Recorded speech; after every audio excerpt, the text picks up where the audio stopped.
Good afternoon, class. I am Teacher Lidel. Welcome to our discussion for today, this afternoon. Ayan, so ibibigay ko na sa inyo lahat ng aking mga um, yung mga PowerPoint presentation ko sa inyo before the midterm, okay? So, kasi late na tayo masyado, so mas madaming activities na nangyari sa school and sana maintindihan natin ang bawat isa at makinig kayo ngayong araw na to at magbibigay ako ng activity para sa inyo ngayon, no? So this will be the continuation of our discussion last week, no August, nung first week of September, and itong topic na to ay mahalaga para before kayo mag-join into the competition, no? Para alam natin yung mga laws of the badminton, okay? So our discussion for the day is all about the laws of badminton. So before that, I will open my PowerPoint presentation. Okay, let's wait. Ayan, i-open ko yung aking PPT. Ayan, so guys, so our discussion for today is all about the laws of badminton. So meaning of this, the law of badminton and a competition regulations in the Badminton World Federation, statutes to provide the detail on every aspect of the game of badminton. Below in the brief overview to simplify the rule of scoring system. So, ang nakasaad dito sa laws ng badminton, kailangan ang Badminton World Federation nire-regulate nila yung mga rules and regulations in the game or international competition or professional league, no? Para mas maliwanag, para mas maintindihan ng coaches at saka ang mga players. So, next. So, a matches consists of the three games. So, bisibihin sa isang game, kailangan consists of 3 games, 3 sets, with 21 points, no? In every time there is a serve, there is a point to score. Okay, tama. So, kapag magsa-serve siya, kapag hindi nakuha ng kalaban, yung opponent, yung sinerve nung opponent A, automatically makakapag-score siya. Makakuha siyang score. The side winning a rally adds a point to its score. So, add an even number. At all 20, the side which gain 2. Kailangan merong dus. Kapag nag-all 20 daw, kailangan may dus. So, raise to 22 tayo.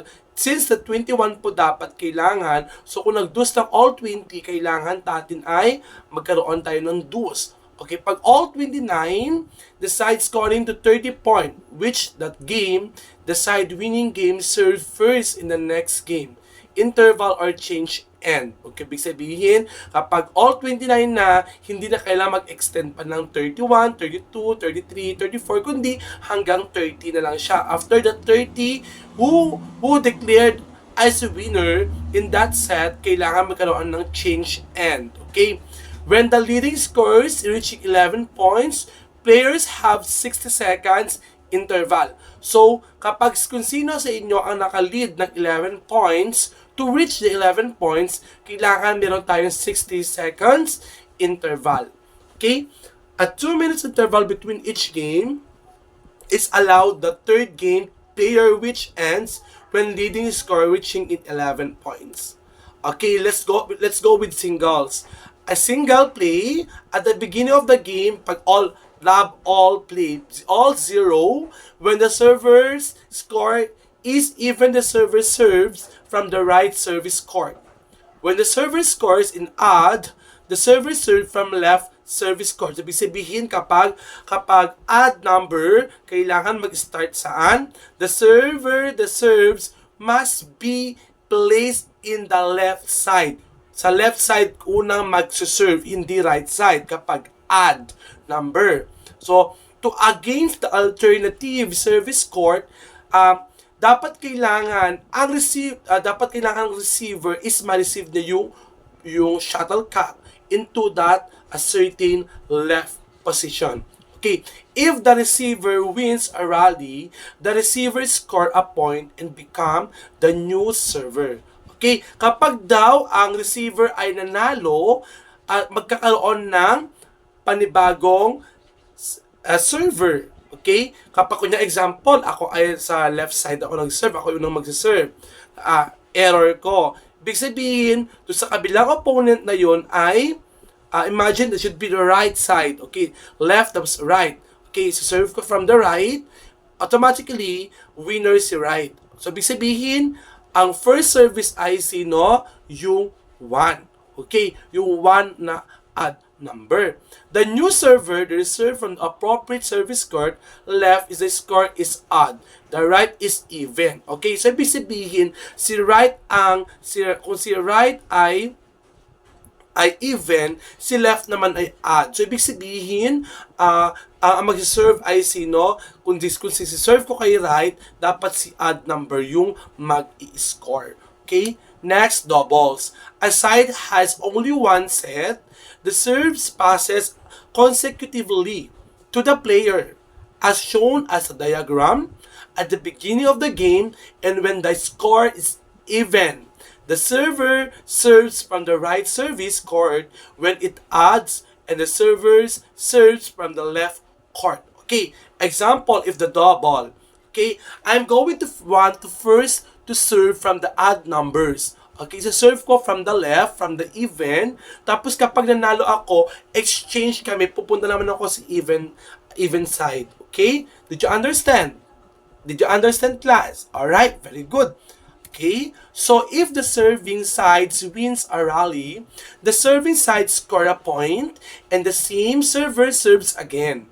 Okay, from the alternative service court, ladies and gentlemen, if the receiving side wins a rally, their more receiving side scores a point.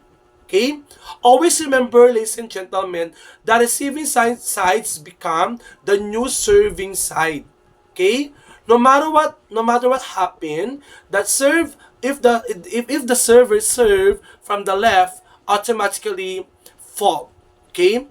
The players do not change their respective service courts until win a point. Okay? Kapag kayo kunyari ako ay always win. Hindi kami nagkakaroon pa ng violation or fault. Automatically, hindi pa ako mag-change. Hindi pa yung partner ko yung mag-serve, kundi ako. Kundi ang mag-change lang kami ng position. Pupunta ako sa left, pupunta ako sa right, pupunta ako sa left, and pupunta ako sa right. It depends hanggang kailangan matapos yung pag-serve ko. If I am not committed violations. Okay? If a player is commit an error in the service court, the error is corrected by the mistake discovered. Okay? In a double match between A and B against C and D, A and B won to toss the side to serve. Okay, kapag mag-toss coin, pipili ako kung sino ang magiging service or court. Okay? Pag sinabi kong service, ako yung mag-serve. Kapag sinabi kong court, ako yung pipili kung saan ang court namin. Ganun lang yon. To A to serves to C, shall be an initial service, while si letter C shall be initial receiver. Okay, ako na A ang unang mag-serve. So, A, B, C. Okay, A, B, C, D. So, pupunta yung service ko kung sa left side ako, pupunta ako, isa-serve ko kay right side. From even to odd. Did you understand? Did you understand? Alright. Very good. The server, while C shall be initial receiver. Okay? So, in that ends of our discussion about the laws of badminton. And later on, I will upload to you the part 2 of the rules and regulation of the Badminton World Federation.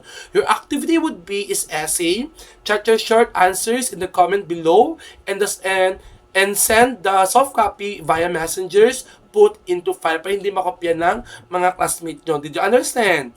Alright? I hope na you are okay. I hope na kayo ay masaya ngayong araw to kasi wala ako dahil ang ginagamit natin ngayon ay online platforms. Okay? But on next week, we will have a practical examination. Did you understand? So, bye-bye class and see you on Monday. Bye-bye!